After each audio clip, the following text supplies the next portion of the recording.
many of you have read it, you might have questions that I should respond to. If not, then I'll continue. So let me start that way first. Does anybody have something? Gail? It's off center here, but on 60 Minutes on Sunday night, they interviewed Ralph Fiennes. Oh yeah, who's doing Odysseus, Who's right? doing the Yeah. movie. It was funny to see scenes of what we've been talking about. Yeah. Actually, the man that's directing that film, a few months ago on a Sunday, I showed a little film about a single father and his little boy. The father has cancer. It's an Irish film where he wants to find a home for his little son. That was done by a director whose last name is Pasolini, not the famous Italian Pasolini, but somebody else. And he's doing this Odysseus film, which is called The Return. And it's coming out in December. So we expect to see it in January. Right. And Ralph Fiennes plays Odysseus. That's right. Yeah. And right now, Ralph Fiennes is playing a cardinal at the You need to get Gambler that. Theater. We saw that. You want to get that film here.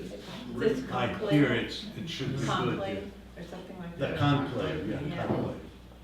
Great. Oh, you saw it. Yeah, we saw it Saturday. Should see it before it disappears. Yeah. Okay. Any other questions? All right. Then we'll continue, and I'll skim, What hoping. page are we on? 74. I have marked here.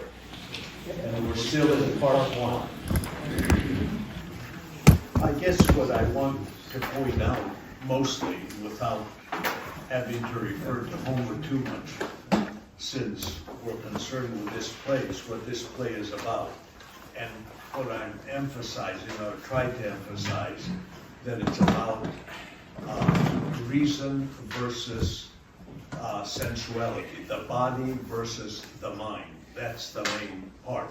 So the part we're reading now, part one, emphasizes Aphrodite. She's the bad guy in this thing. And that's because she's taken over, as you've noticed. Everybody prays to her. And it's interesting to see what these characters say about her, which tells us a lot about the play. I don't know if we've reached those particular parts yet, but I guess it's mostly in part two. When you get in part two, the characters, the suitors that have brought her to Troy, to Ithaca, and made her the goddess of note, want something from it. One of the main characters, Eurymachus, when we get there, you'll see says, look, I picked you up in the alleys of this town. You were nothing. And we made you into what you are. Now it's time for you to pay back. So they're doing it for their own good, and they can see that they can do this through Aphrodite. And that's why Athena's temple fire is out.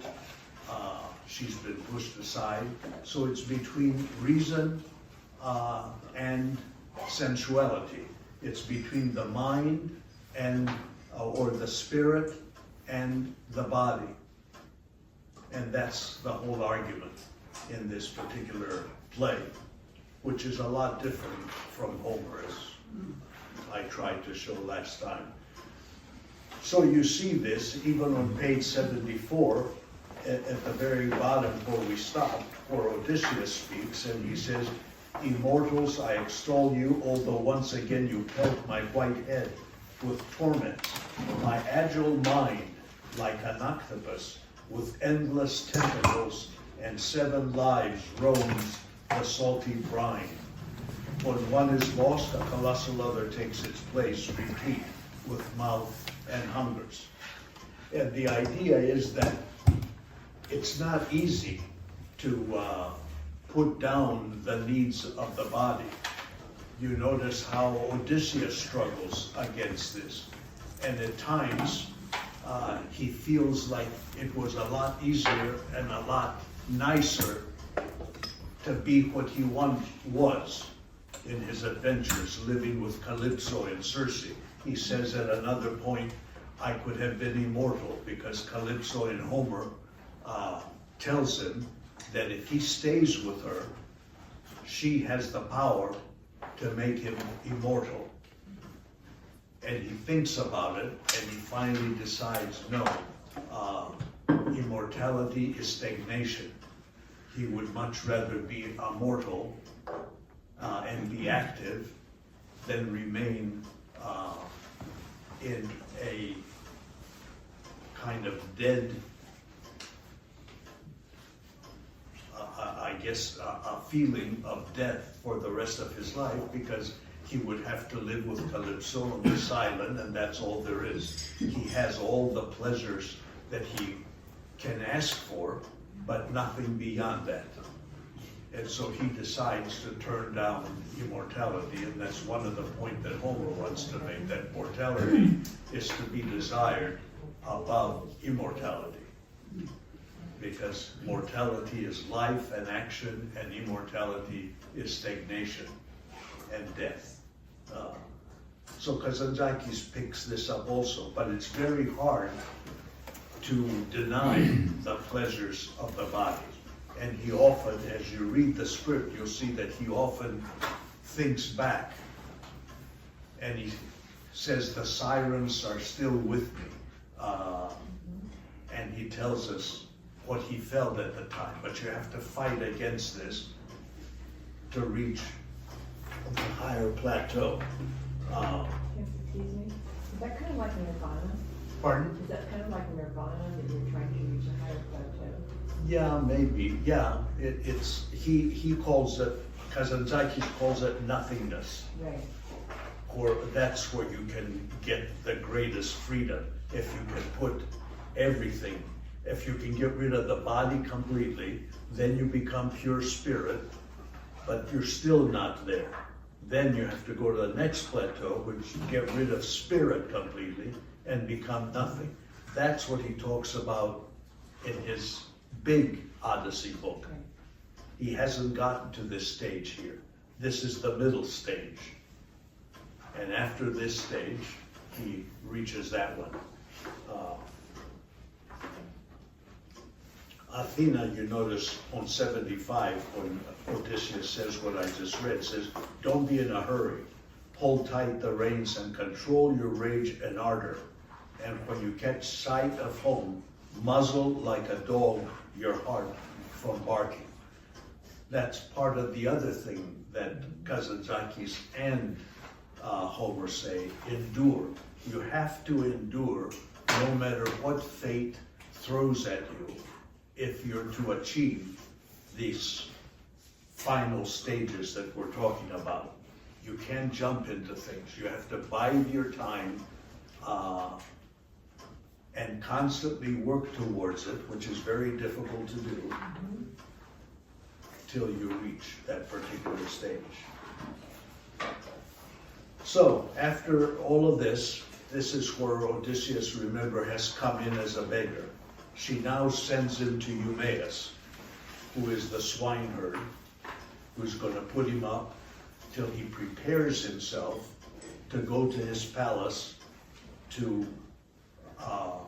seek out the suitors and try to understand what he is to do. And Eumaeus is down-to-earth kind of character here. Look on page 76 when we first meet him.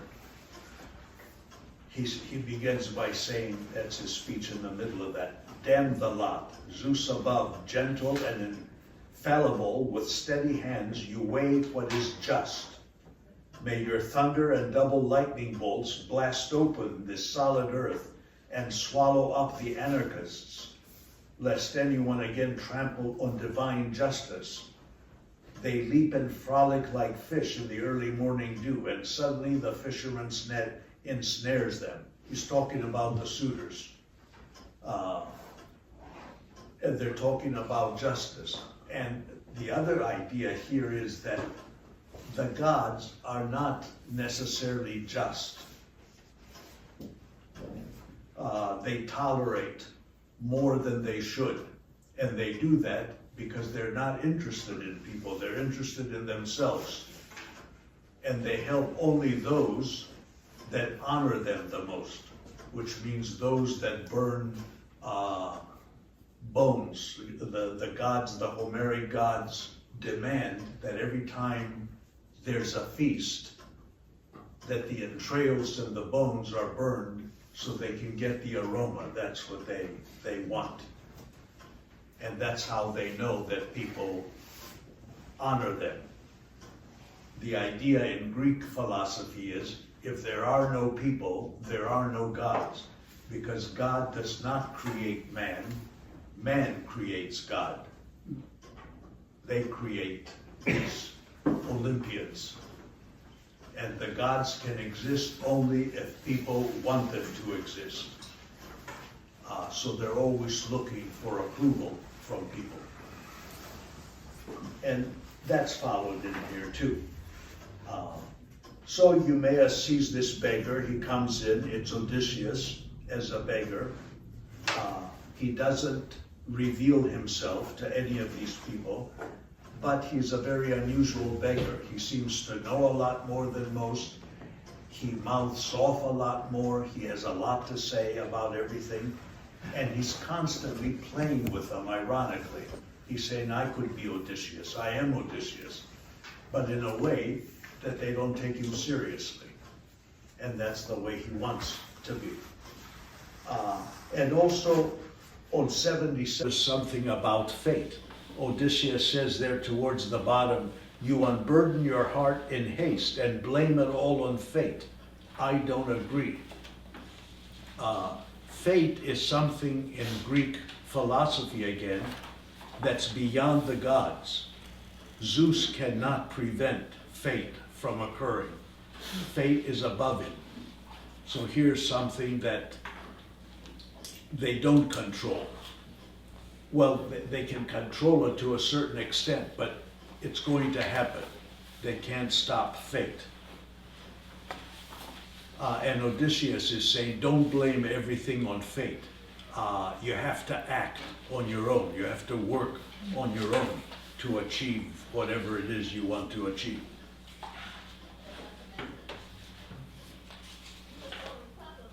And then Eumaeus questions him, who are you? Are you a native of Ithaca? How did you get here? And you notice the kind of answers that Odysseus gives. He pretty much comes out and says who he is, but in a way that they don't believe him. And he wants, Odysseus, even as a beggar, wants to feel life. On 79, in the middle of the page, he says, I don't want to calm down. Stand up. Let's dance and recall our stolen youth. In that way, he's like Zorba, the Greek that Kazantzakis wrote. Zorba is always wants to get up and dance. He always wants to live life to the fullest, whereas his compatriot, the man he's with, is always cautious, always questions things, is worried about the funds, etc. And this is what Odysseus is saying to Eumaeus here. Don't worry about these things. Let's just have fun. Eumaeus says, good God, where does the human heart of clay get the energy to sing in the snares of death? How can this person be this way? But Odysseus is always looking for release, like on page 80, in the middle of the page, he says, my mind is heavy, my eyes aghast, soak up everything. I'm an uncontrollable flood, spilling 8 seas over flat ground, drowning gods, animals, and mortals. He wants release, he wants freedom, he wants to put all of these things aside. And then comes the irony, again, on the following page, because he comes comes up with a lie, his first big lie, where he says on top of 81, take my hand, old timer, and pretend I'm an old friend back again from a 20-year journey. Well, he is. He is that man from coming back from a 20-year journey. Imagine your happiness and cries of joy. You sacrificed a fattened calf to celebrate my unhoped-for arrival.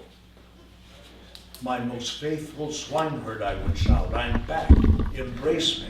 And he goes on. Well, he's telling him exactly who he is, but the way he's putting it, he's not believed.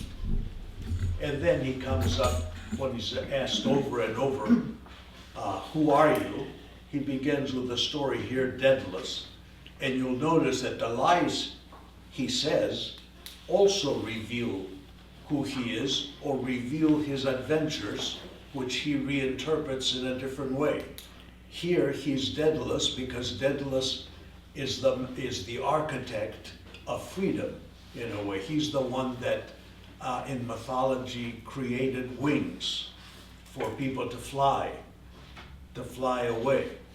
So in talking about himself as Daedalus, he's also talking about freedom and how he at some point wanted release from his life. He says, I was there designing the maze in Crete for the Minotaur. I was there building palaces, etc. And I was bored. One spring morning, he says on page 81 at the bottom, shedding my heavy white, hot woven tunic, weightless I abandoned the dark halls of knowledge for the blue skies of sun-drenched Greece.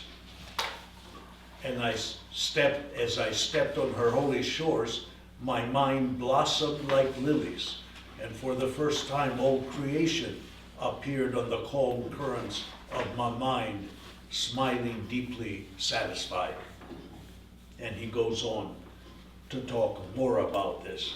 At the bottom of 82, he says, I yearned for my country and I sprouted wings to escape.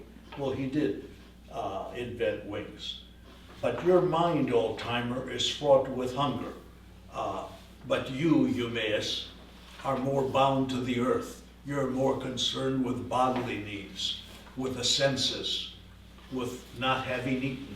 You don't want to hear about all this. But he goes on to say, if you'd allow me, at the top of 83, I could unnerve you, and you would scream. On one of my voyages, I saw Odysseus. And then Eumaeus says, oh, hold your tongue, eat, drink. I don't need payment in false lies. You're like all other vagabonds. And it's true that there were a series of beggars constantly coming to Penelope, hoping to get something, food, clothing, by telling her that they have news of her lost husband. And they were all lies. And here at the end of all this line of beggars, you have this beggar coming who is saying the same thing, except he seems to be more intelligent. He seems to be sharper. And they start thinking about it and questioning him. So Odysseus goes on in Kazantzakis here to tell us what he did see. He says, I swear I saw him in Calypso's arms, that's on 83, forsaking both country and wife. I couldn't help myself. I jumped up on the bow and cried out in anger. This is the beggar Odysseus talking about the real Odysseus. And he says, shame on you, cunning Odysseus, to allow a woman's love to betray your country and your obligations.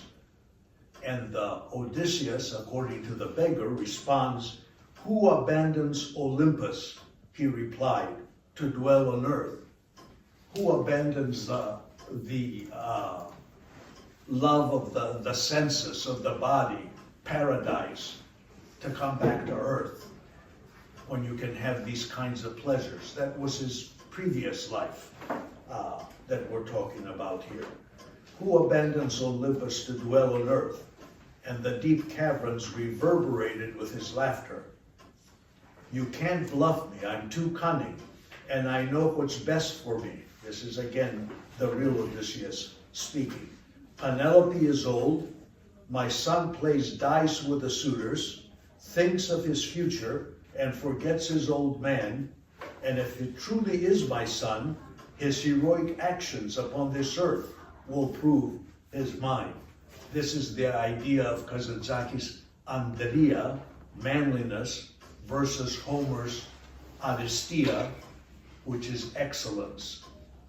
But in Homer, excellence is achieved through deeds in battle, feats in battle. Or in Kazantzakis, you don't need these feats. It's just the kind of man he is who can fight against his bodily needs to rise higher. He says, I intend to abandon my mortal self and become immortal. For shame, I replied, would you reject the holy soil of Mother Earth and bread's tasty flavor? Would you abandon all the delights of being alive and being on earth and just being immortal and the pleasures of the body for immortality? And that's the kind of argument, the fight that you have throughout here. If you have questions or comments, jump in anytime. Is this sort of like his conscience is telling him things back and forth and he's arguing with himself, really? He is arguing for himself, but all he's saying is it's very hard to reject the earth and to reach, and that's what he says when he writes the play Christ too.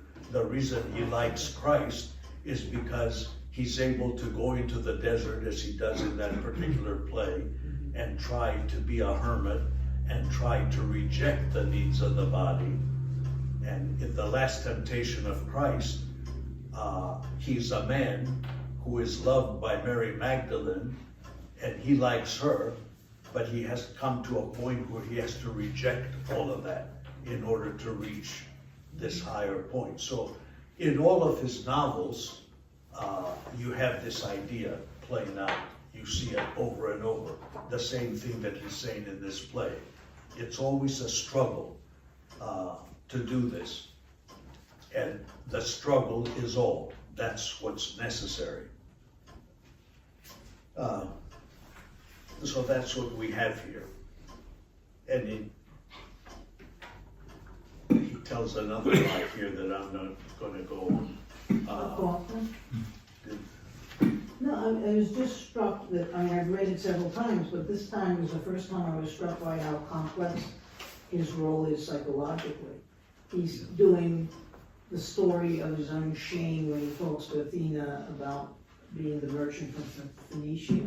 Yeah. And then it's almost a story of his honor when he talks about being devillous. And then inside of talking about being devillous, he's having a conversation with himself and he conceives himself. It's very complicated. It is. And he's fighting against himself because he also tells us, I would rather be back with the sirens. He says at one point that we'll come to, I could have lived forever with Calypso, or I could have lived like a beast with Circe. Again, he means by a beast honoring his senses, and also because Circe was the one that turned men into pigs, which if you take it metaphorically, she makes pigs out of men because of their senses, if we want to put it in contemporary terms. But in Homer, that's another thing. Nothing is, everything has to be concrete because you don't have a language yet. You don't have a written language, and it's hard to have abstractions without a written language. Today, if we say, the trees are blooming, well, you know what I mean by using the word T-R-E-E. a tree. That's an abstract term. How would Homer say that if there's no language? The obvious idea is if you say love made me do it, that's an abstraction. Well, you can't do that in Homer. You have to say Aphrodite made me do it, because Aphrodite is concrete. Love is not concrete. And that's the same with Athena, with mind and all. So Kazantzakis follows this, since he's basing his story back in Homeric times, but he's also bringing it forward in our time. The lie on 85 is interesting. He says again this idea of the original Odysseus, as he's sailing, as he's coming on the raft away from all these adventures. In the middle of that speech on 85, he says, suddenly a lightning flash lay bare a serene Odysseus in the middle of the sea, holding tight upon a raft, bracing the storm head on. Odysseus, I barked, are you heading home? Didn't the goddess's bed suit you any longer? But he, sporting a silver white mustache bent over the tiller, stared straight ahead and did not turn. It's at the point where Odysseus is having second thoughts of the kind of life he's been living. And in a few pages, you'll see that he regrets all that, but he thought it was very nice. He liked it, but he knew that it wasn't the right thing to do. And then he tells Eumaeus, don't be in a hurry, Odysseus will return. And he tries to show him how he knows he'll return. He says the prophecy of 20 years is not quite over. It's not over till the following day. And then you have some other business, which we will go into, with this new character that's invented here, Linos, who is a young man that is a slave of the slave. In Homeric times, slaves were, if they had enough money, could buy their own slaves. And in Homer, Eumaeus, who is actually a prince, and that's another thing. In Homer, no one is from the common people. Everybody's an aristocrat, even the slaves. They're slaves because they've committed a crime that they had to flee from their home, and they were aristocrats, and they fled, and they were taken in by somebody else and become a slave, or they're abducted and they become slaves. But their background is always aristocratic. Now here, Kazantzakis invents this new character, Linos, who is a kid. He knows nothing about Odysseus. He's just a young man who is helping Eumaeus gather firewood, do chores around the house. So he represents the present generation that Odysseus is coming to. And the present generation knows nothing about what Odysseus was or what he did. They like the things the way it is now because they have a lot more freedom. They can frolic around, as the maids say. And the maids are young too, and they don't remember Odysseus because he's been gone for 20 years. Many of them aren't even 20 years old yet. So it shows you where the generation is at. They prefer the Aphrodite rule. They prefer that kind of freedom without having to think of the kind of things that Odysseus is putting forth to them about the spirit, etc. So they don't want him to return, and that's what Linus serves. You'll see later on, he says about Odysseus when they tell him that the master might return. He says, well, we'll put a collar around him and put him with the pigs if he returns. They don't really care about him. This is the feeling of the new generation. And it's very timely that way. It's the same kind of thing we're saying today when you see the way politics are and where young people are, and you say, how the hell can they believe these things? Like my own son and all. When we talk, he's completely somewhere else. Although I tell him to read the Odyssey, but he can't get past the first book, so. Give him the graphic novel. Yeah, I did. Okay, let me jump here.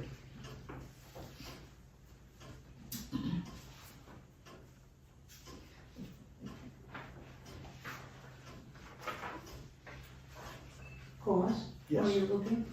I just want to try an idea, see if you agree. Okay, We know that he is progressively being recognized yeah, by the others. But he is also progressively struggling to come out, so he's progressively emerging. So there are two struggles going on. I always thought it was just one, where it was the recognition, but it's going in both directions. yeah, in Homer, it's mostly the recognition, but here it's more like you say, yeah. But in Homer, that's the big thing. When is the recognition going to occur and how it's going to occur and why it occurs that way? I think we discussed that too.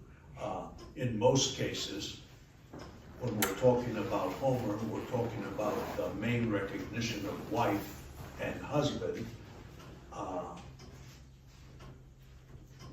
Scholars argue that why do we have to have Penelope put him through the kind of test she does to the very end, if others say that she recognizes him a lot earlier?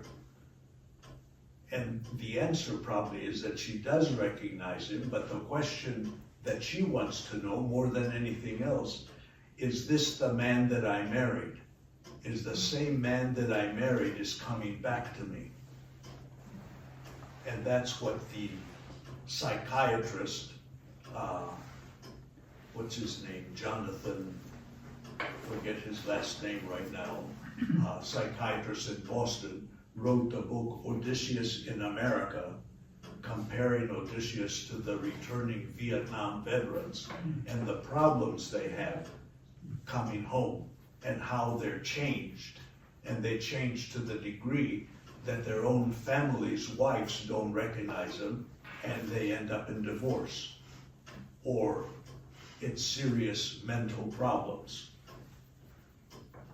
He did that with the Odyssey. He also did it with the Iliad to show what happens to people in a war, to these men while they're fighting. He calls that, is it Odysseus? No, not in America. It's called something else. Slips my mind right now, but there are two books. On page 87, Yeah. Odysseus is one line on that page. That's now that the cat is away, the mice will play. I said, oh, I've read this before. I mean, that's an example of a couple of times where, oh, I said, that's a cliche, you know, that's an idiom now. Yeah. Is this the first appearance of that? No, that has to do with translation. If you were to translate the original, it would make sense whatsoever. But the idea behind it is that. So I'm translating the idea behind it Okay. rather than what Homer's saying. Yeah. And those are things that in a translation one has to do. And I notice there's a number of these throughout that I'm more aware of now than when I was doing it. Yeah. But it's a way of trying to make sense of what he's saying. Okay. And some of the idioms in Greek make no sense whatsoever in English. Thank you. So that's one of them. I don't know how well that works, but anyway, Perfect. sometimes it doesn't quite work. So on page 91, Odysseus says, the master, that fearful, awesome, glorious master, whose upright man-slaughtering spear loomed like a shipmast. He's talking actually, I think, about, I don't know if it's about his father or himself, against the good-for-nothing mortals. what I'm getting at is the last line, damn the gods and their mortal gifts. Again, the mortal gifts are what they give you, the needs of the body. And that, what he says, causes all the problems that he thinks he finds. It's the emphasis on the senses that prevents us from going forward. Eumaeus is very down to earth, as you can see from his comments. And here you see it again. Don't swear. To be young is priceless.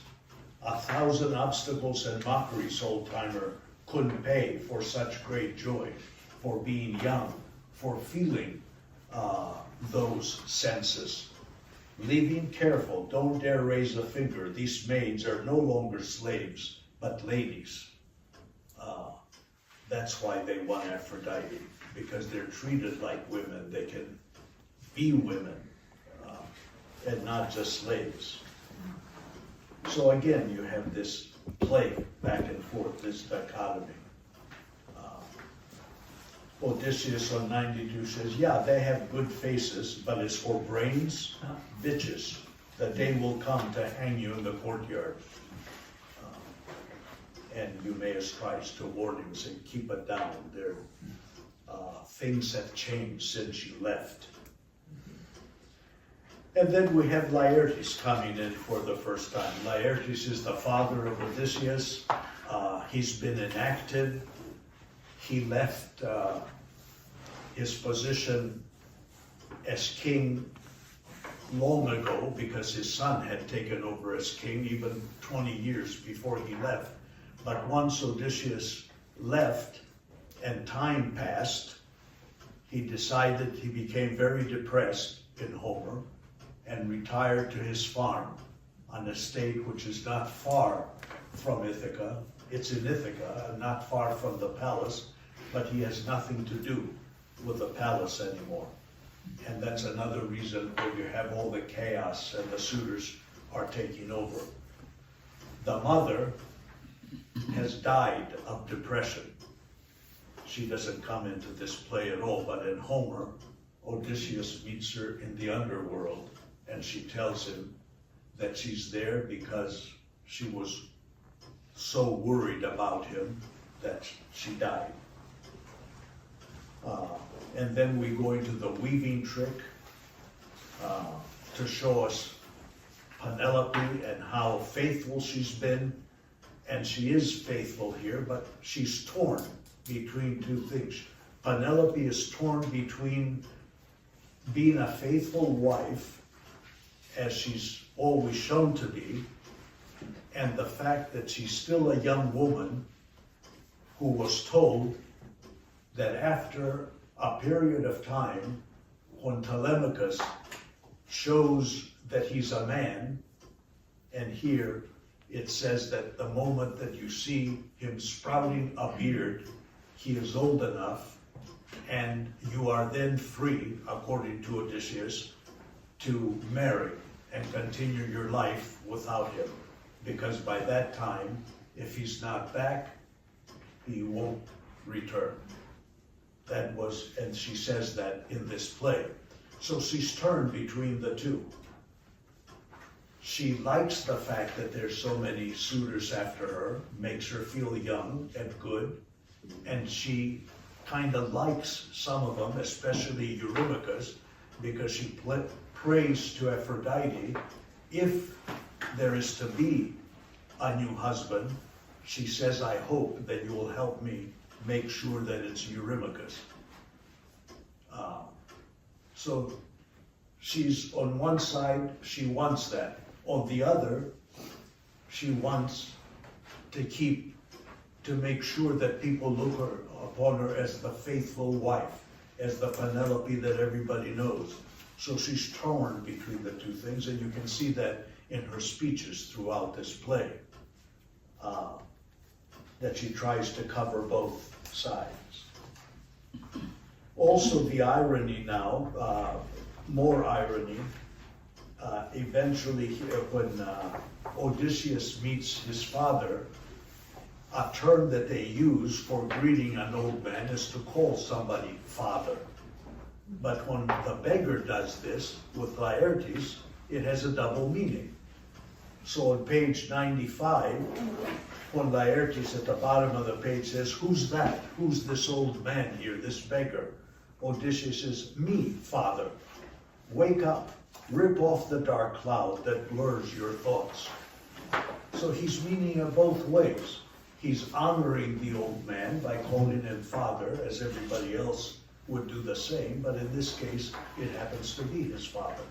So you get this being played throughout. And he tells Laertes, to make him feel good, that I did see your son. On the following page, he says at the top there, a few lines down, I saw the wide-ranging man rise through the waves, holding in his mouth the two-edged sword of justice. And once he's here, he'll leap exultingly into his arms, wailing, a miracle, my son, what joy, a mere lightning bolt the 20 years you've been away. Endless will be your kisses upon his face and on his head of gray. So again, he's speaking to his father, telling him exactly what should be done, but distancing himself at the same time. And that's the irony there. So there's an introduction with Laertes that goes on for a while here. Till Telemachus enters. Now you're getting all these, remember Athena, once she told Odysseus where he was, the beggar where he was, says, now I'm going to go back to Sparta, where your son happens to be, looking for you, asking about you, and I'm going to tell him to return. And so when Telemachus returns, Athena makes sure that she tells him, go straight to the swineherd's hut, because the suitors are after you. So don't go back to your palace. Go there. She's doing this to protect him, but also to have him recognize his father. And in Homer, that's where the recognition between Telemachus and Odysseus occurs. Here it doesn't. Kazantzakis has Telemachus eventually recognize his father in the beggar. And at the moment, at the very end, at the moment that Telemachus says, I've had enough of this nonsense. We have to act. I'm going to have to take over. Odysseus says, son, because he's come into his own. That's in the second part. So recognition doesn't come as it does in Homer. Here, the son has to realize who he is and what he is. And it happens. You'll notice as you're reading it, slowly he begins to depend more on the old man.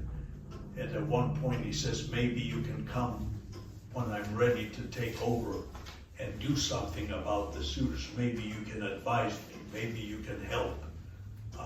He still doesn't know him, but he senses something. And Odysseus doesn't say a thing to him. He says, yeah, I'll help. But the moment the kid is on his own, then Odysseus can say, son. Excuse me, I'm not sure if it's relevant, but did Kazantzakis have a son? I'm trying to figure out why he wanted to write this. He didn't have any children. He hardly had anything to do with his wives. He was more of a hermit. Why do you think he wrote this book in this, with this changed book? Why did he write it the way he wrote it? To have us look at Homer in another way?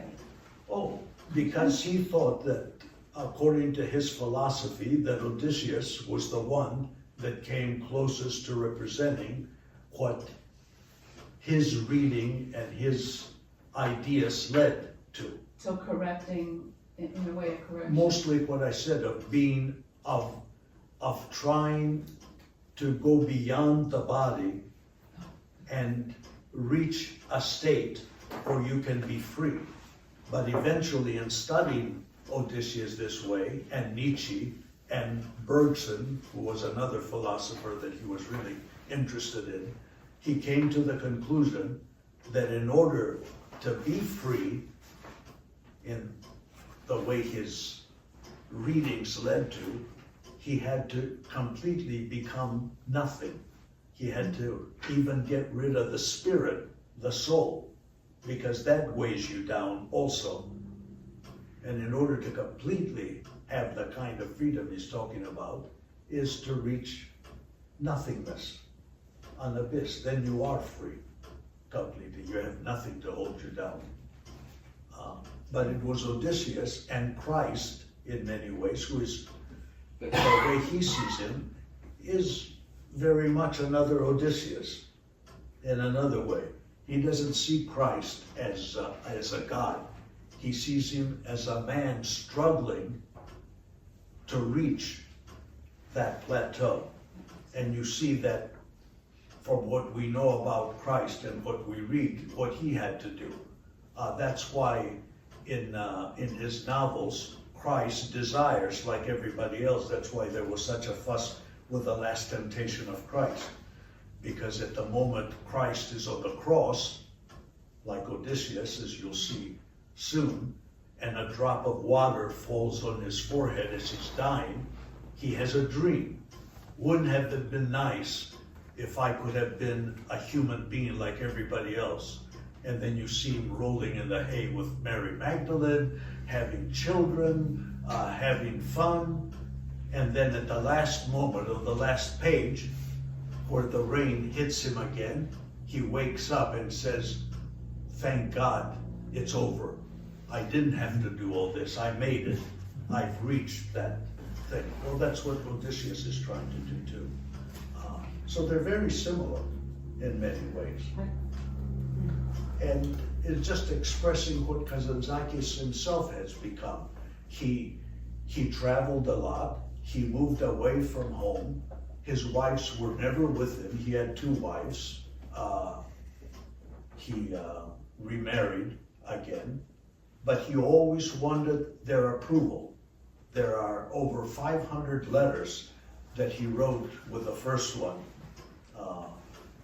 Galatea was her name. And they're in a book called Report to Greco. He associated himself with his countryman, El Greco, the painter, who was also from Crete. And so it's like he's writing to his mentor, who also never stayed in Crete. He went to Spain, and he made his fortune there. He's a Spanish painter, actually. So he needed their approval. When you read the letters concerning this particular play, he's always asking the approval of his wife. What did you think of my play? It means a great deal to me for some reason. I feel like Odysseus. He says all these things in his letters that you can then use to read the play, to interpret the play. But he was never with them for any period of time. So he was a recluse, a hermit himself, and much like the characters that he writes about here. Now the interesting thing now, when Telemachus comes in, and this becomes interesting because you begin to see what Telemachus is like. Telemachus is a young man who doesn't have much experience. The only experience he has is the month he's taken in his 20th year to go to Sparta and Pylos to visit these 2 warriors that have returned from Troy. Nestor, who is the king of Pylos and is the older wise man in the Trojan War, and Menelaus, who is the husband of Helen, and he's from Sparta. The latter, Menelaus, has recently returned, so he has more information. And Telemachus spends most of his time with him. And this is what happens when we come to his piece here. He is just overtaken by Helen's beauty, which again shows you the emphasis on the senses and what it does to young men like this. Eumaeus wants to know, he says at the bottom of 99, enlighten my heart, my child, and tell me the truth. Is he alive? That is, what did you discover about your father? Is he alive? What news from Sparta, son? Don't hold back. What do you have to say? Life or death? And Telemachus begins this huge passage here, dialogue, page 100, 101, and it goes on. And the only thing he can say is the opulence, the wealth that he experienced, even though he himself is a prince. And Helen, when he comes to Helen. But first, on page 100 and 101, he describes Menelaus' palace and the wealth and how he felt like, he says, I felt like a country bumpkin. He claims at the bottom of 100, Telemachus, look upon this glory, he says to himself, and wealth with ease. Don't gape like a country bumpkin. He's just taken over. And at the top of 101, interesting enough, he gives an image of what he sees and what he likes. This image has to do with Leda and the swan, the myth of Leda and the swan. He says, I moved along the path, and arriving at the palace, I knocked unflinchingly, elated at the large historic lintel above me. A swan, spreading its all-white ivory wings of love, alighting on the light blue waters to embrace Leda's sun-bronzed body. Well, Leda the swan leads back to Helen. Leda is the princess, as Zeus saw her. He fell in love, he turned himself into a swan. He came to her, he raped her in the form of a swan. She laid eventually 2 eggs. One egg contained Castor and Clytemnestra. The other one contained Pollux and Helen. The one that contained Pollux and Helen was Zeus, the swan's doing. The one that contained Clytemnestra and Castor was Tyndarea's doing, her true human husband. So one part was divine, semi-divine, the other one wasn't. They all come together, these myths, eventually. Clytemnestra is Agamemnon's wife. He's the head of the Greek forces in Troy. Helen is the one that's abducted. She married Menelaus, who is the brother of Agamemnon, and on it goes. Anyway, that's interesting here that he mentions this, bringing this. And then he goes on to tell us about Helen. In the meantime, Eumaeus says, I'm out of breath, I tremble. Tell me what I want to know. And Telemachus says, hush, don't tremble. And then he goes right back to what he was saying. The golden doors of the women's quarters opened, and I beheld enter the tranquil floral scent of Helen. And he goes on with this. Eumaeus interrupts. A curse on witless beauty. Cursed be the hour that provoked such a blossom among the reeds of Eurotas. Tell me what I want to know. Telemachus, don't blaspheme, father. Before me she seemed all mature and fair. Right back. He's just overtaken by this. Eumaeus says, I'm anxious to hear about your father. Telemachus at the top of, slowly she raised her eyes and said, he just doesn't even hear him. Goes right back. And this is where he talks about Helen. I sense from a distance that before me stands the sun. That's Helen saying about Telemachus. But at the end of that speech on top of 103, he says, glory to youth, that perished for your cause. Trojan War was good to get her back. She's worth it. And triple my father's glory, who sought to carry you away by trickery. The Trojan horse, that was Odysseus' doing.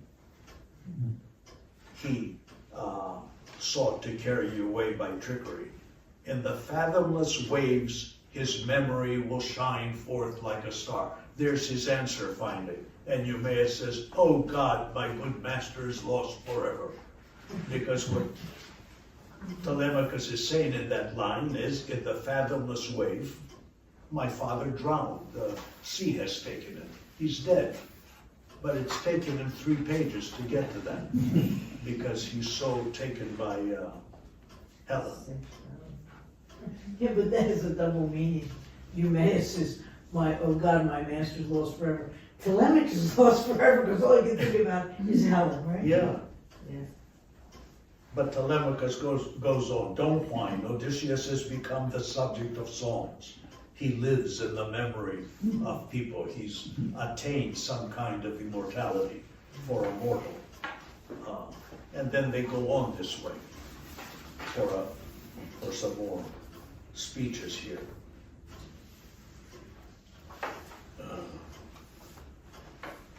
And Odysseus now comes in too as the beggar with Telemachus, but they get nowhere. He just tells him why, Odysseus tells him as the beggar, why is he delaying things? Why doesn't he do something about it now that he's come of age? And Telemachus' response is that, how can I, without experience, handle 109 suitors? On page 107, at the bottom, Telemachus says, but how can I take on so many by myself? And Odysseus says, by not counting. If you're a man, just do it. Make up your mind and fall into the fray with gusto. Telemachus says on 108, and do you think the gods will keep me company if I do this? Odysseus, they will, if you succeed. I know them. They always pursue the victor to feed on remnants like crows. They only help those that help themselves, because the gods are after their own interests. They're not really interested in you. If you do something that they like, they'll help you. And Eumaeus again says, my heart quakes. He can't take all this. Then Odysseus makes an interesting comment here on 108, towards the bottom. Whoever endures, there's that famous word that comes up all the time. Whoever endures and returns death's conqueror, my son, grasps that the seed of freedom is the human heart, prepared to go beyond the bounds of mortality. You have to act. It's up to you to do this. You can't wait for gods to help you. You have to do it on your own. And Telemachus, yes, just like you, I imagine my world-renowned father. So he's coming. Good God, it's almost there already. Oh, it's time. Is this, do we stop at this point again? I haven't even finished part one. But you're having fun, aren't you? Costas, it's easy. Monday comes around once a week. Part one ends on page 126. On 109, and part two starts on 127 and goes to 170, 185. Well, we're not going to get there. So, do you have questions? My only suggestion is that we'll get there, but I don't think we have 20 years. I don't think we can count Let on me that. see. Well, all right, one last thing I have to say. I have No, you to. have an hour, you have a half hour. I do? Yeah. Oh, okay. 25 I'll minutes. skip here. Let's see. So we did Telemachus. The other thing that's interesting with Telemachus at this point on 113, we have the idea of the contest. And this is important because the contest comes from Aphrodite. She's the one that wants this contest to go on. Because she wants Penelope to marry. She's after love. She's the goddess of love. So she's the one that in a dream tells Penelope, take down the bow that's hanging on the wall and have a contest. In Homer, the contest, as I mentioned last time, comes between Penelope and Odysseus. They decide on it.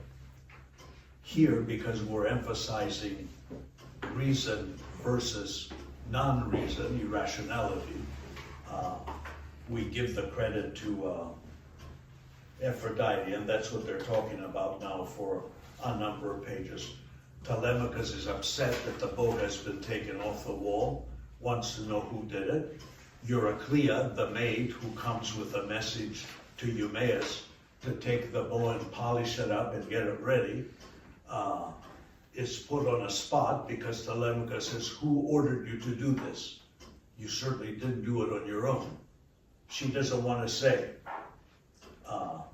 And on 114 she says, my child, trouble comes from far and near.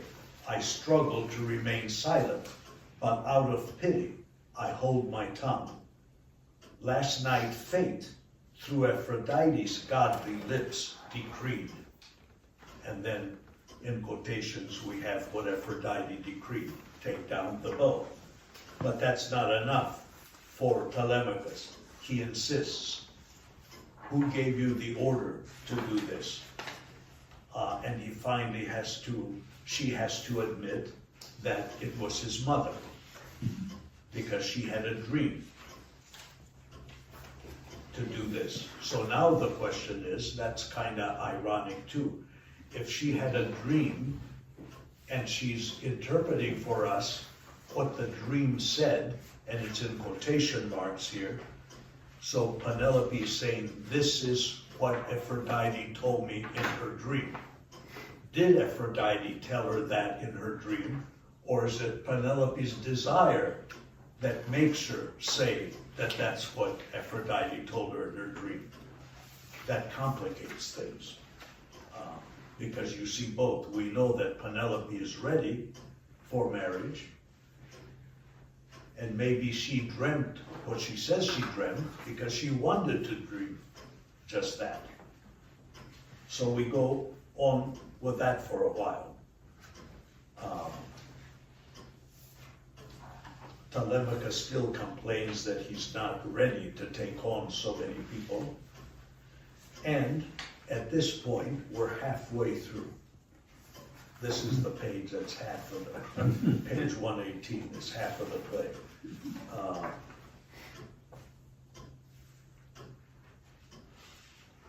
Odysseus, the old man, still continues with his lies, but gives us a lot of background, like on page 119. I'm the rhapsode, he says, the glory of the Argives, whom the great Agamemnon trusted to guard his faithless wife, the fool. And he goes on to talk about faith and what he believed, how being thinking of Penelope and her faithfulness made him endure through the war and everybody else.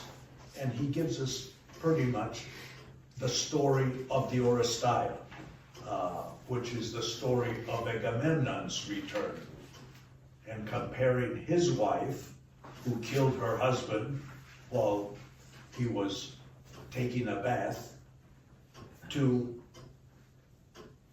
Helen of Troy, or to Penelope actually, and Helen of Troy. Agamemnon's wife, remember, was the sister of Helen of Troy. So he's making a comparison here, 119, about faithfulness. On page 120 at the bottom, Odysseus says something again that's of interest. Telemachus asked him, "Are you not afraid?" "Of whom?" "My struggles made me bold and taught me, my boy, to rely only on myself and endure." Again, that word. "Words are intrepid, but only deeds count. Get to know the human heart. They're laughing, do you hear?" Meaning the suitors. "They party with your household maids, and the suitors mock you. What are you waiting for? If your father isn't within you, where do you think he is?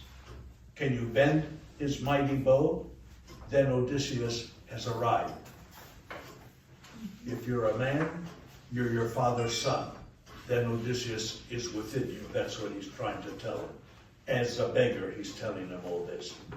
So this gets to Telemachus, because he says on 121, when he's asked, "Where are you going?" "Home. Your words have scorched my brain, and shame reddens my cheeks. I'll attack. God be my witness, I'll get rid of them openly, so people will praise me and say, 'Odysseus sprouts new buds, and his son doesn't shame his famous father.'" Eumaeus says, "Don't be in a rush. He's more of the earth. Take your time." Odysseus says, where does he say it?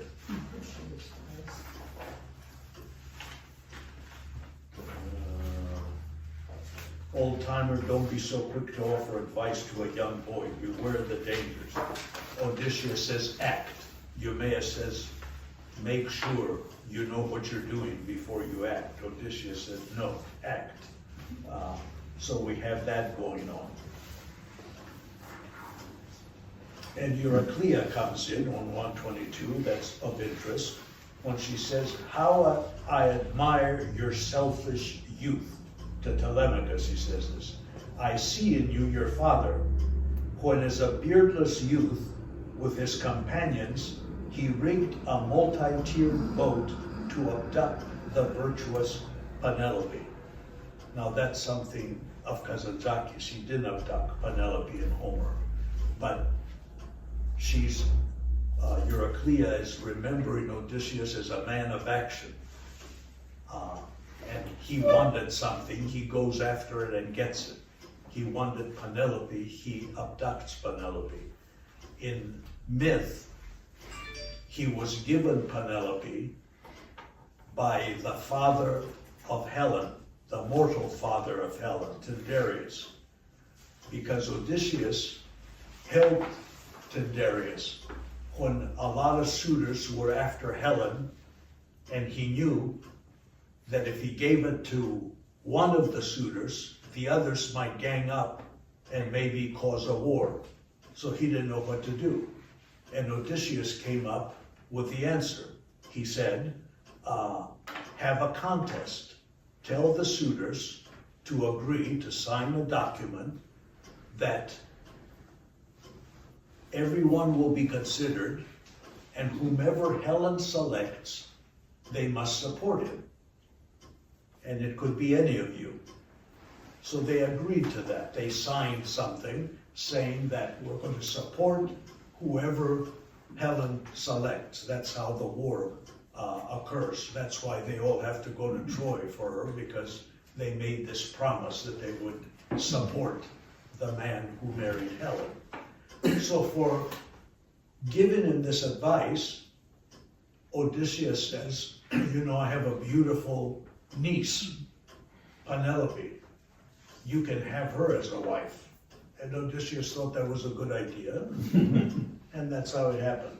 But here, we have him abducting her, just like he saved Helen. He's a man of action. He endures, he takes things under control. And then Telemachus supports this to show the kind of man that Odysseus is on 123 by going back to the stories of the time that he slipped in Troy to steal Athena's statue and with cunning bring victory to her troops. There was a prophecy that the war in Troy could not end until the Palladium which was a statue of Athena that was in Troy, could be removed out of Troy. And once that statue of Athena could be removed, the war would go to the Greeks. So Odysseus decided that he would do this, attempt this. So he slipped into Troy as a beggar. Helen put him up, she recognized him, but by that time, this is towards the end of the war, she had changed her mind and wanted to be back home and didn't want to be with Paris, although that's contradicted in the following book in Homer to show that she's duplicitous too. Anyway, she didn't say anything about Odysseus. He did steal the statue and he took it out of Troy. And that's what this story tells us. Only Helen was not deceived. The godlike woman recognized him but kept silent. Smiling, she hastily bathed him, anointed him with scented oils, laid an opulent linen robe on his sun-drenched shoulders, etc., etc. And then at the end she says, quickly, take victory and leave. Victory is the statue. And don't forget my greetings, Odysseus, to the husband I desire. That's supposed ironic too, because the moment that Paris is killed, she marries her brother, his brother, Diphyllus. So she goes from one to the other, although she's making all this fuss that she wants to send greetings to the husband she loves. So you get all of this in this to show the kind of person she is, but the emphasis is on Odysseus, how clever he is, coming from what I just read before. And then again, the mind is mentioned here. And here we have a soliloquy by Odysseus that's interesting because he brings out much of what we've been saying. It's at the bottom of 124 and 125. He says, alone with you, my heart, once again. Hold tight the helm, don't be afraid. My son hastens to free himself from his father, and my faithful wife seeks a new playmate to bear him sons, as if I never existed. Am I not standing on my own patch of earth? Ancestors, are you looking down at me? Somehow I found foreign lands more agreeable and friendly. And this is where he talks about how things work. What if I did forget my country? I was living through happier times, reclining by her side like an endless river every evening by the sea. If only the journey could begin again. I recall the sirens' enticing songs, which like kisses rub the fortunate of their manhood. In the moonlight, their ample breasts erect like circular shields of battle. For shame, Odysseus, get over yourself and silence your memory, the simpering siren. It's like the sirens are calling him back to the kind of life he had, which he enjoyed, but he has to fight against it. And he says, but I held the tiller steady between two precipices, focused on humanity's fate. And the two precipices are the body or the mind. He's between. And he goes on to talk about this more. And that ends part 1. Now, when you come to part 2, we're now changed the scene. We're at the palace, we're with the suitors. And Excuse here, me, can I ask a question? When he Yeah. says, Lord, I kiss your hands and your feet and your revered him, who's he to? Eumaeus, he's talking to Eumaeus there.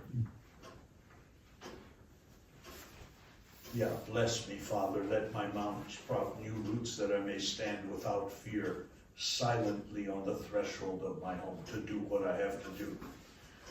So here now, you see most of the things that I've been talking about. And you have this hall, the suitors are there, they're honoring Aphrodite. Athena has been pushed aside. the temple fire is out, and as you proceed towards the end, the fire miraculously comes on just about the time when Odysseus is ready to start the slaughter.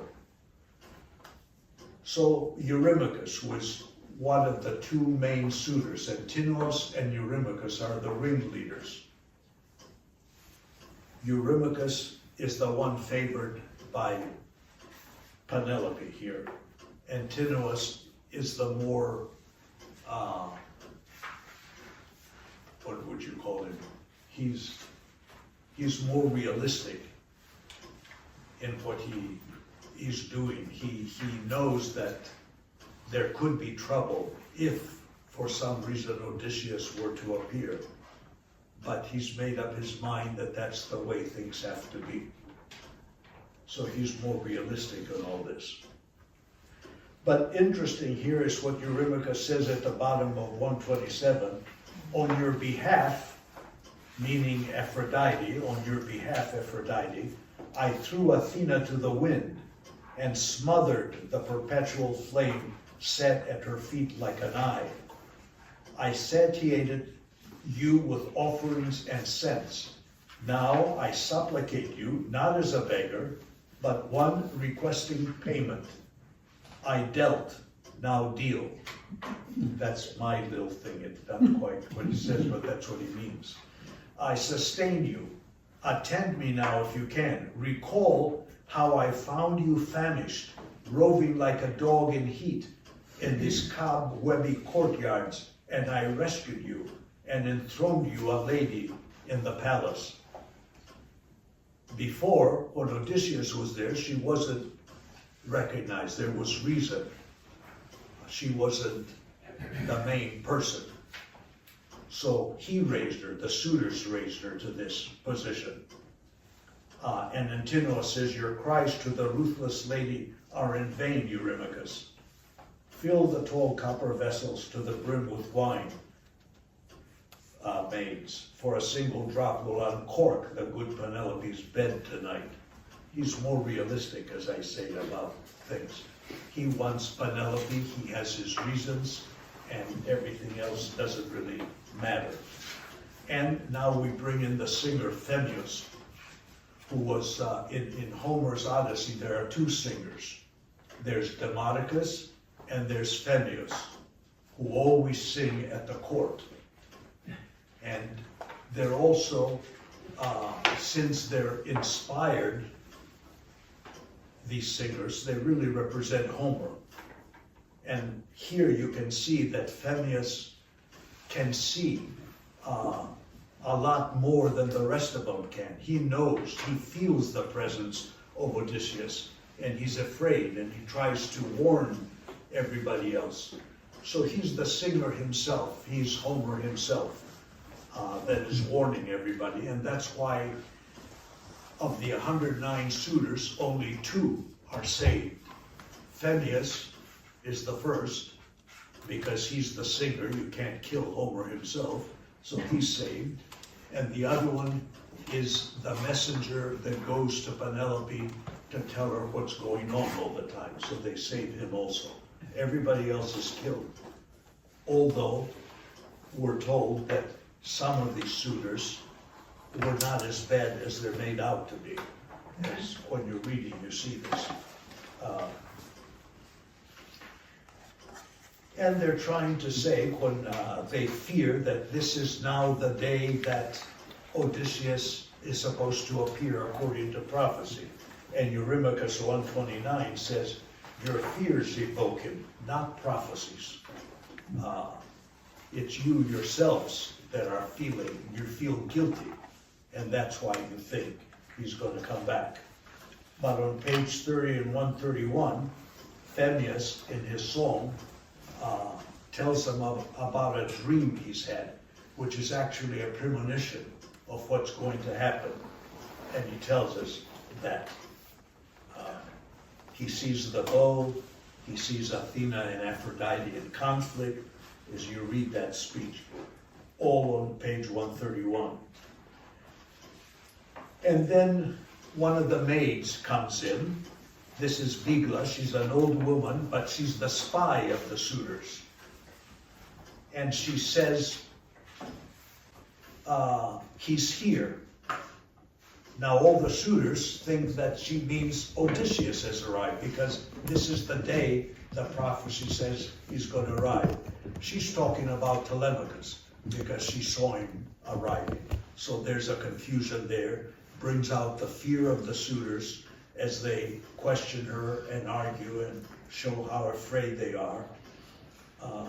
And then they feel embarrassed for being so afraid. On page 134, Eurymachus says, "Good God, it's humiliating to fear a single man. You all laugh, but I say it's a waste to squander away unspent youth." Again, the emphasis is on the earth, on the senses. Don't squander away your youth. Enjoy it.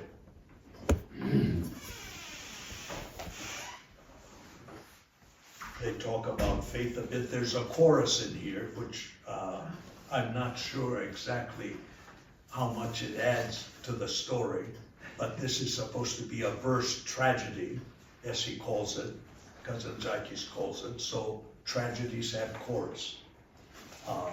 And they sing to relieve the fear of the suitors as they're drinking. And as they're doing this, the beggar finally arrives at the palace to beg. He's finally now come to the palace as a beggar.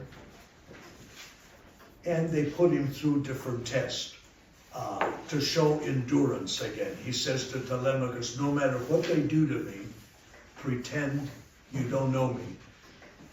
And don't give me away. Let them do whatever they do. They throw stools at him. They throw food at him. They even have another beggar who is usually around begging at the palace. This is from Homer. But here they changed the name. They have another beggar whom they order to get rid of Odysseus. They say, if you want to beg in this palace, get rid of this other beggar. And this is for Odysseus. This happens now on, let's see, where am I going here? 140 and following. His name is Menites. You'll see him there. And it's based on the beggar called Eros in Homer. So the suitors tell him to get rid of the beggar. The beggar resists, but when Menites says, take that, he punches him. Odysseus returns, the old beggar returns it and breaks the guy's jaw and actually kills him. So I have a question. In this section, Odysseus doesn't say a word for pages. Yeah, Is there some significance in that? he's observing, he's taking it all in, trying to make up his mind how he's going to handle all of these people. Because he knows that there are only two of them. Actually, it's going to end up being four of them. The Eumaeus and another good shepherd, the cowherd, Philoetius. He's going to reveal himself to them by showing him his scar that he has from a boar hunt. And he's going to say, I trust you two. And they're going to help him along with Telemachus. So it's going to be 4 against 109. But I'm sort of curious about why, while they're tormenting him, he never says a word. Yeah, well, because he has a mouth. He's always saying things that when he does talk, he's answering back. A beggar should do that. As a matter of fact, at one point he tells Antinous his story, another lie. And he says, I too was an aristocrat once, and I too had a son that was abducted and taken to Cyprus, and I lost my wife, and now I'm destitute. So he's making up a story, and Antinous says, I'm not interested in your stories. Just don't bother us. So he's sizing up everyone. There's another suitor who comes out to be very positive. And he says, you know, the things we're doing aren't quite the things that should be done, but we're willing to pay you back. He says this at the end, where Odysseus reveals himself. We're willing to pay you for all the damage we caused, and we're willing to tax the people in our own principalities to give you whatever you need. And Odysseus warns him, actually, at a certain point, says, maybe you want to leave the hall, but he doesn't. He feels he has to stand by his other suitors, and so he's killed.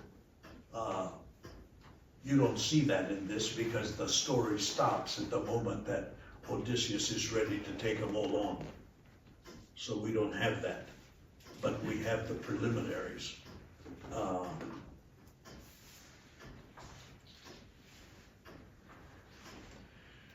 142, you see Telemachus now coming much closer to realizing who this person is. It says just before this, they removed Menethes's corpse. So I guess the blow of the beggar really did him in. Telemachus turns covertly to Odysseus. Listen, stranger, in a dream last night, Athena came to me rejoicing. And again, it's what Telemachus is telling us Athena told him in a dream. Did she, or did he dream this? Stay strong, she counseled. Keep your wits about you and your eyes fixed on the old man. Whatever he beckons, carry out with respect. He justly holds the fate of your palace in his massive hands. So he's coming to realize who this person is. Odysseus says, that's fine, don't be in a rush, I'll signal. And then it goes on. Again, back to the suitors, Phemius, the premonitions he has again. There's another long one here on page 143, 44.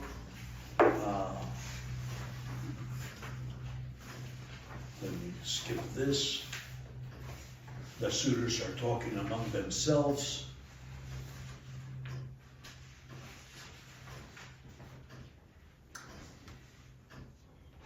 Telemachus seems to be growing throughout here, taking more upon himself, so that Odysseus 147 says, my boy fortunate is the father exalted suddenly in his old age to such heights, not referring to himself, the father, any father, and held lofty in his son's esteem. Immortal is one who leaves behind such offspring. Because immortality for a mortal is to leave offspring so that they continue your line and to live in the memory of the generations to come. That's what he's saying there. Then the contest begins slowly, although Phemius keeps warning them that somebody is wrong, something is happening, but the main suitors are saying, forget it, bring on the chorus, let's drink some more. And finally on 150, Odysseus asks Phemius, whoever gets up to dance must dance. If you have something to say, you can't hold back, you have to say it. If you're going to get up to do something, do it. And the beggar asks him to sing a song that he remembers, a tune. And if you look at the tune, which is in italics here, that Phemius sings, it's really what's going to happen, what Odysseus is going to do. It's about a group of men locked up in a castle before death comes to get them. It's almost like Edgar Allan Poe when you look at that song that Phemius sings. And when the song is finished, Penelope appears at the palace. And she questions the old man, says, aren't you ashamed at your age for dancing like this, etc. He's dancing naked because he's trying to dance a song that has to do with death that he says that we did in our village, and I'm going to dance it for you to get the suitors at a point where he can begin his massacre here.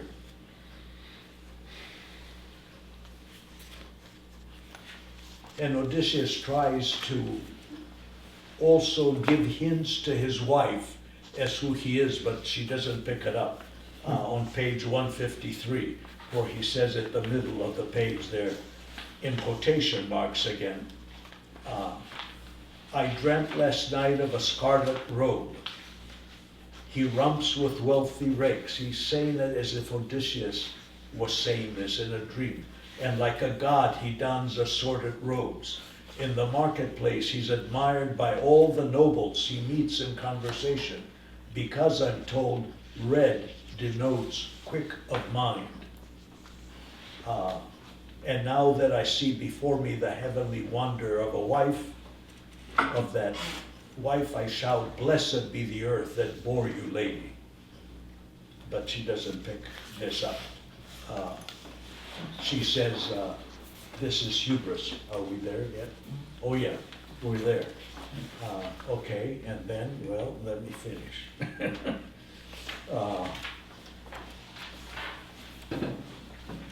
Let's see, what else?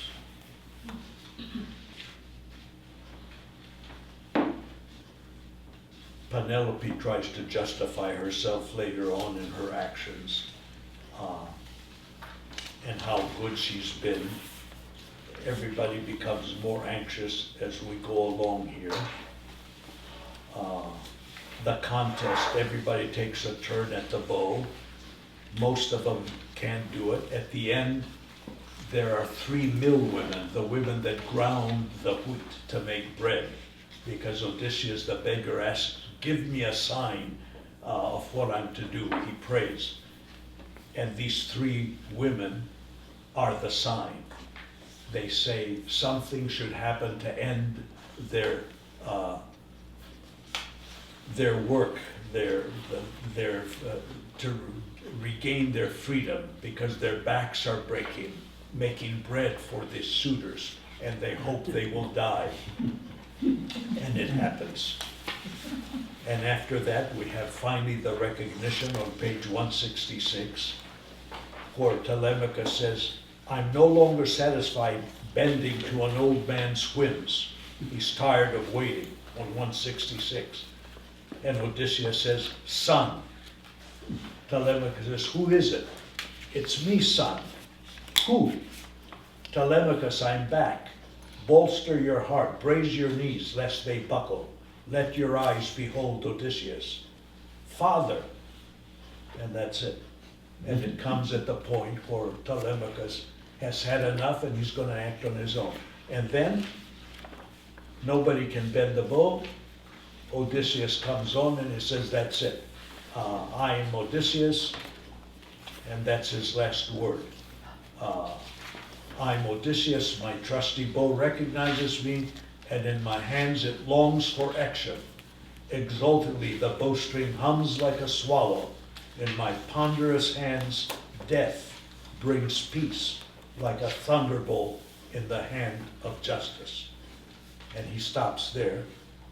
That's book 21 in Homer. Homer still has 22, 23, and 24. 3 more books to go, but he stops at that point, and the big Odyssey of Kazantzakis begins exactly at that line. The first word in the big Odyssey is when the exultant youth were put aside, something like this, that is when they were killed. Then Odysseus cleans himself up and continues the story. So it immediately follows this thing. And you have a word that you want to say as we part? Is that it? I'm done. This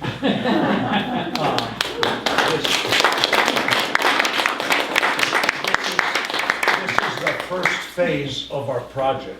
The second phase is Linda's part. No, it's not just me. It isn't? Yeah, no, but it's a lot of people.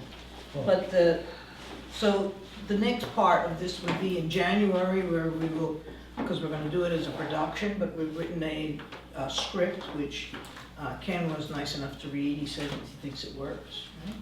It's a cut-down script which focuses based on what Costa's done in these 3 sessions. So you have a very targeted 40-page script for a reading, where it will be a staged reading in the auditorium using sound effects, there's a sound plot, projections, lighting effects, and we've hired a technician who will be operating those for us, but we've designed the plots.